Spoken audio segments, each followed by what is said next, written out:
Recent டேஸாவே பார்த்தீங்கன்னா rowdy baby சூர்யாவுக்கும் Trichy சாதனாக்கும் எந்த ஒரு யூடியூப் வியூஸுமே இல்லை. ஏன்னா மக்களோட எதிர்பார்ப்பு வேற வேற விஷயங்கள்ல அதிகமாயிட்டே இருக்கு. அதனால இந்த இன்ஃபுளுசர்ஸோட சண்டை எத்தனை நாளா பாக்குறதுன்றது அவங்களோட இன்ட்ரெஸ்ட்டும் வந்து மாறி போயிருக்கு. இப்போ ரீசெண்டா இந்த ஒரு 2-3 மந்த்ஸ்ல பாத்தீங்கன்னா வியூஸ் பயங்கரமா குறைஞ்சிருக்கு. கடைசியா இந்த திவ்யா கல்லாச்சி இஷ்யூல வந்து பயங்கரமா வியூஸ் வந்திருக்கு. அதுக்கப்புறம் நல்லாவே குறைஞ்சிருச்சு.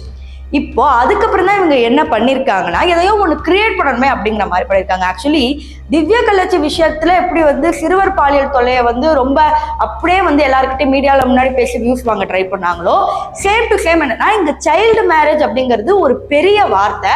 ஸோ அதை கூட பார்த்தீங்கன்னா இவங்க பிரச்சனையா எடுத்துட்டு வந்து மீடியா முன்னாடி கொண்டு வராங்க. ஸோ போலீஸ் வந்து இவங்க மேல ஆக்ஷன் எடுக்கணும். அதாவது எப்படி ஜெயசுராதி ஃபேமிலி வந்து டவுரி கொடுத்து அபார்ட்டு அப்படின்லாம் சொல்ற வார்த்தைகளை வந்து எடுத்துக்கிறாங்களோ, அதே மாதிரி இவங்க வந்து சைல்டு மேரேஜ் எடுத்துக்கிறாங்க.